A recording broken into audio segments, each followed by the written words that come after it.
So this is Major Project 5 by Shalom Tersanova.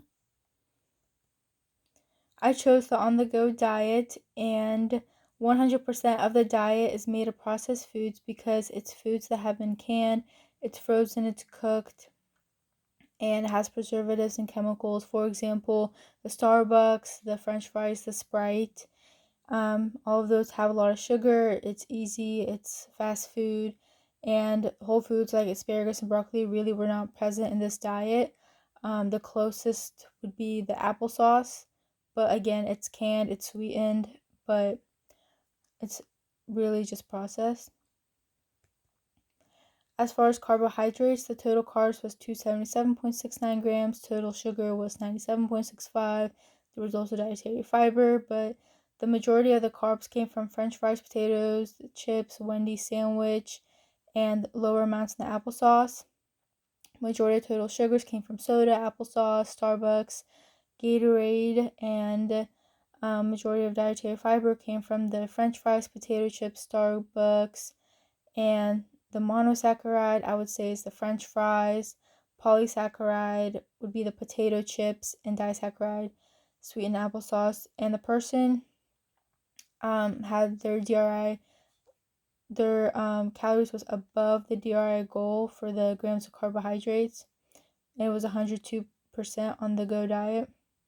It's not healthy to be consuming so much processed food. There really wasn't many strengths, but the diet did have carbs, and carbs do give you energy. It's sugar.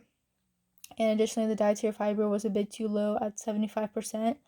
And since dietary fiber can help with constipation and encourage healthy gut microbiota, kind of being deficient in it can create more constipation and not really encourage the healthy gut microbiota.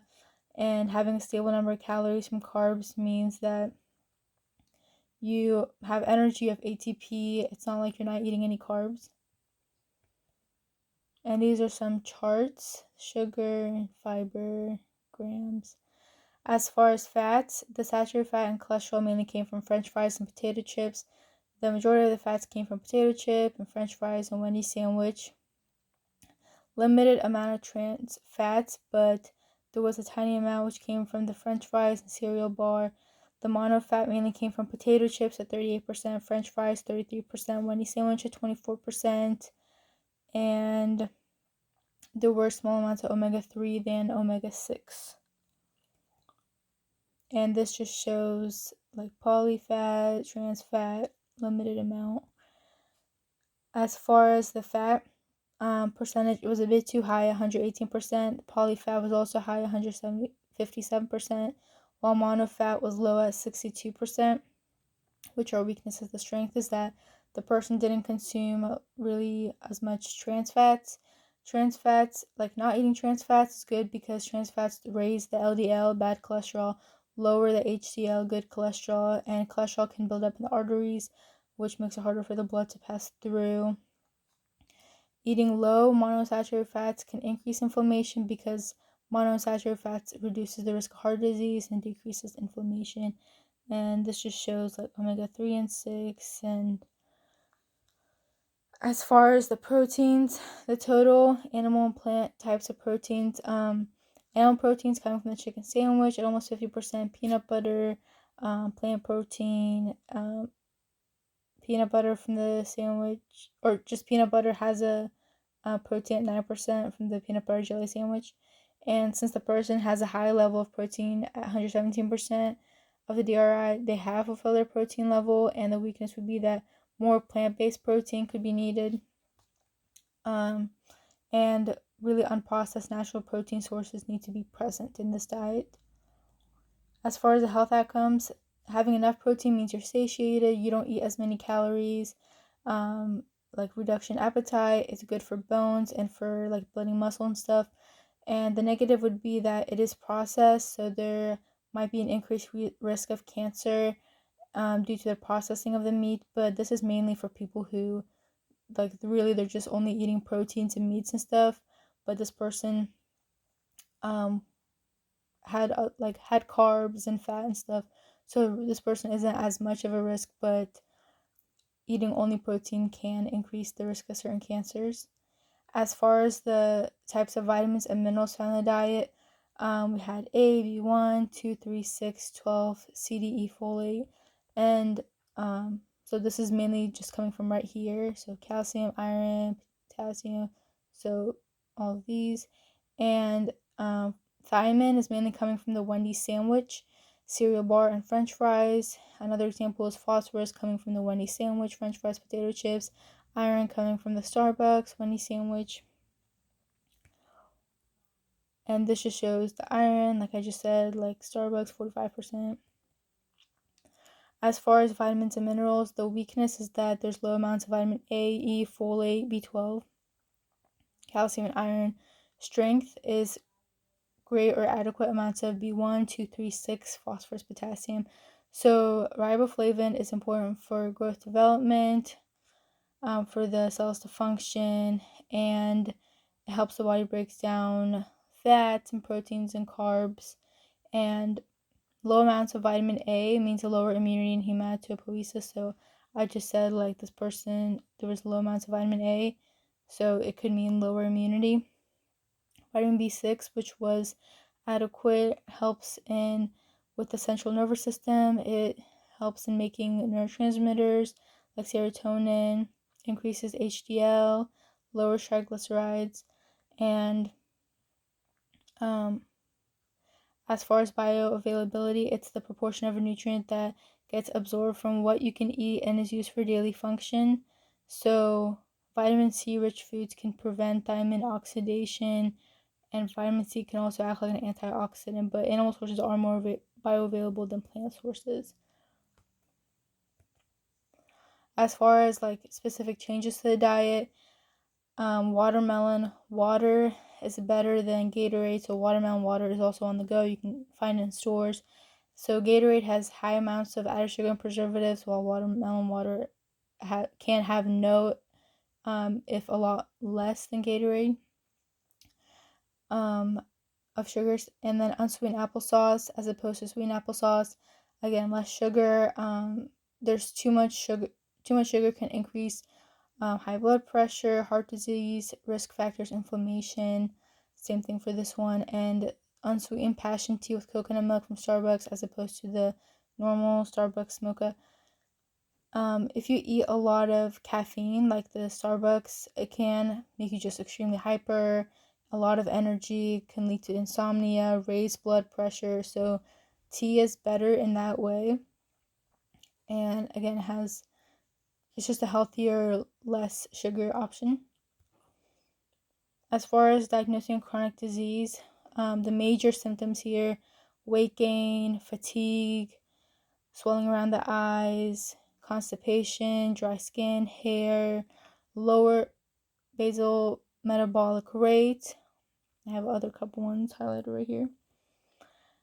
So some of the symptoms are similar to Hashimoto's disease, which has hair loss, constipation, depression, puffy eye, diabetes, again, weight gain, fatigue symptom.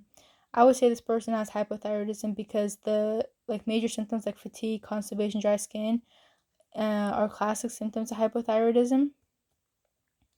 As far as the evolutionary mismatch model, when someone has too little thyroid hormone, it could be due to leaky gut, gluten intolerance, and the major foods that cause are like cereal grains.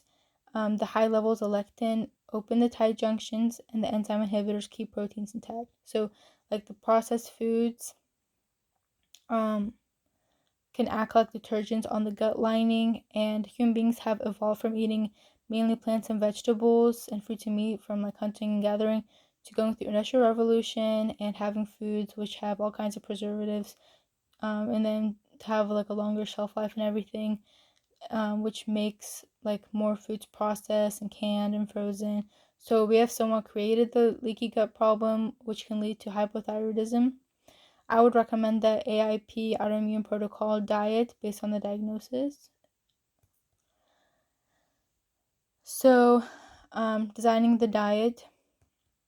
This is my food list. So you can see I have some broccoli here, zucchini, mushroom. It's whole foods. It's like kombucha. Like these are specific things from the AIP diet. So I chose, like, since inflammation can damage the thyroid and thyroid cells, it's important to eat in non-inflammatory foods and to kind of stop eating foods that disrupt the gut barrier.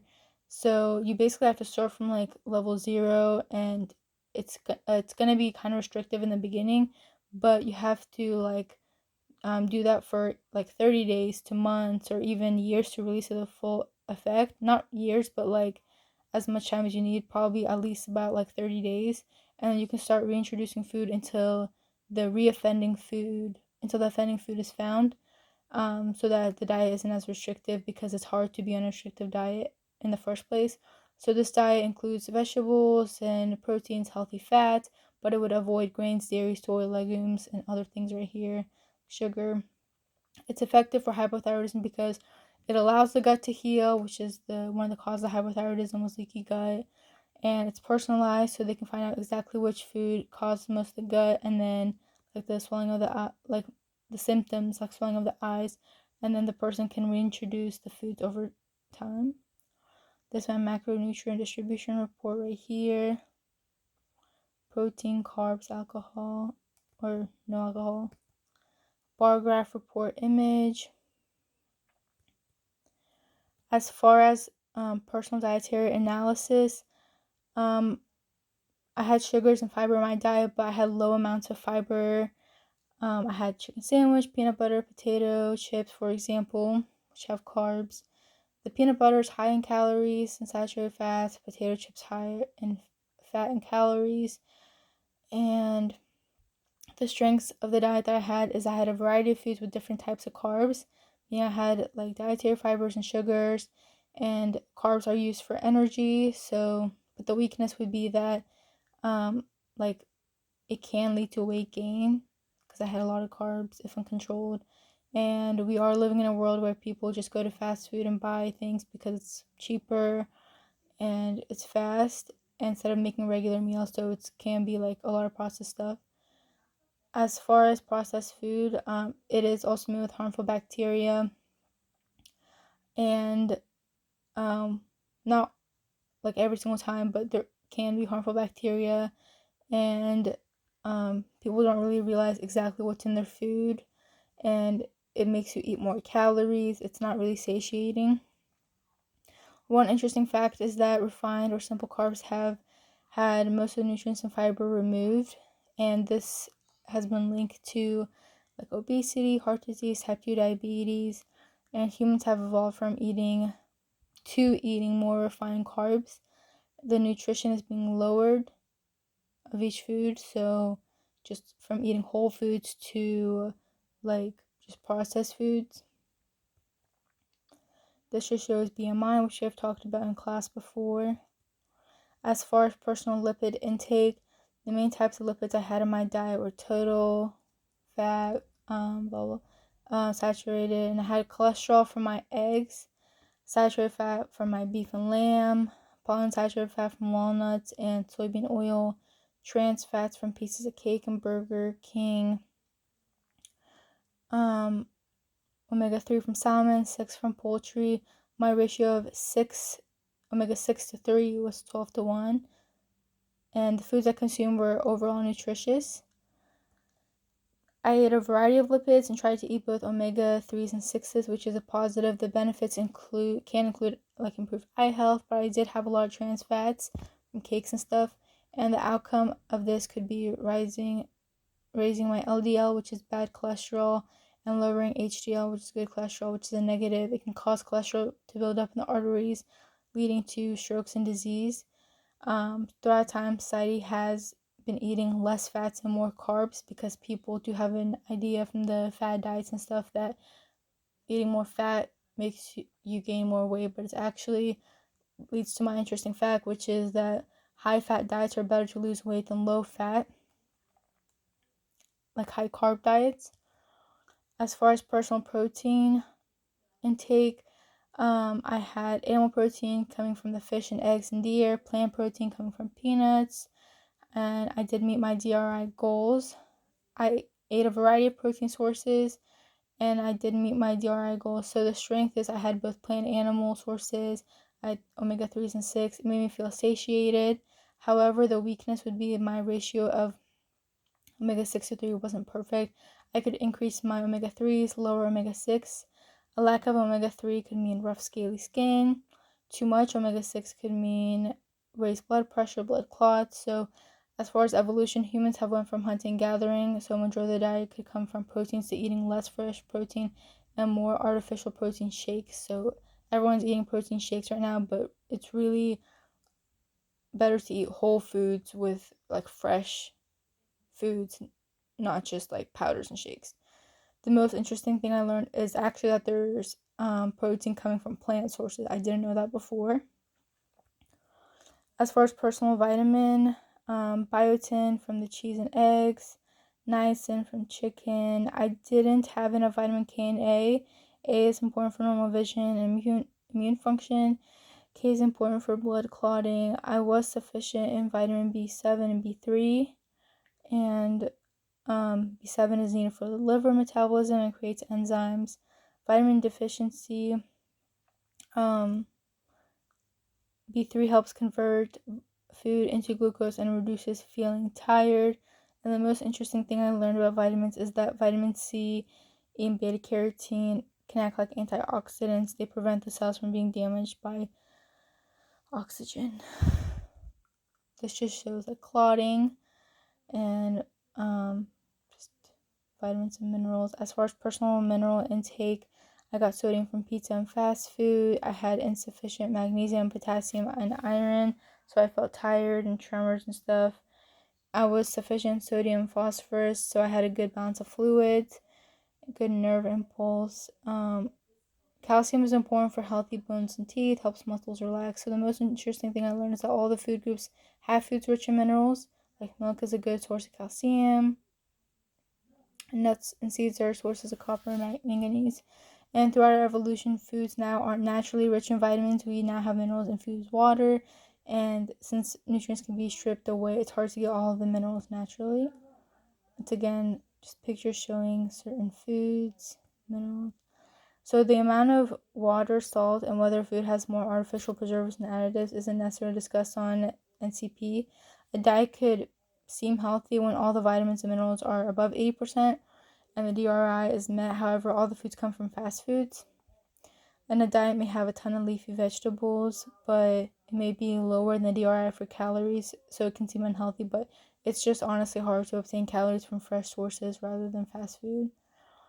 As far as designing a self-experiment, I want to eat more minerals and increase its percentage to at least 80%, and I want to be less tired and fatigued throughout the day. If I consume magnesium, potassium, and iron, it's going to reduce how fatigued I feel throughout the day, and if I want to feel less tired, I need to eat whole foods and more minerals. Description of intervention. So magnesium helps to maintain normal muscle and nerve function. It helps support a healthy immune system, helps bones remain strong. That's why magnesium deficiency could make me feel more fatigued. If I ate more magnesium, then I might not have muscle and eye twitches and feel exhausted throughout the day. I chose 3 days because like it's not really gonna make me see a huge difference, but like it's gonna allow me to see, like, give it an attempt and see if there's any kind of like difference I feel. And potassium regulates muscle contractions and nerve signals. Iron's main function is oxygen transport. This just shows oxygen transport and muscle contraction right there. So the results of this, I felt more happy and had more energy throughout the day.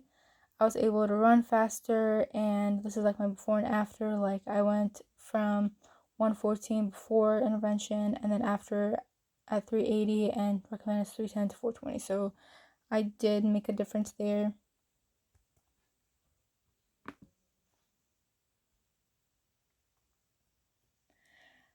So the amount of days this intervention was conducted is very limited. It could take months or years to really see the full effect. So just one or couple days isn't really gonna make you see everything. A major confounding variable is the amount of water I was drinking, and other nutrients could make me also have more energy, not just the magnesium, the iron. And the conclusion is that I will continue with the intervention and keep eating magnesium rich foods, and a variety of foods which aren't processed, because I want to live a healthy life and have energy to study and go to work and do everyday things and not have muscle spasms and less energy. And overall, this class has been a wonderful experience. I learned so much about certain foods and how to lose weight, and just eating less carbs to lose weight is one option, and making sure to eat a variety of different foods and berries. And I will implement the things I've learned like on a daily basis, my job and with patients, and also try to lead a healthier life. Thank you.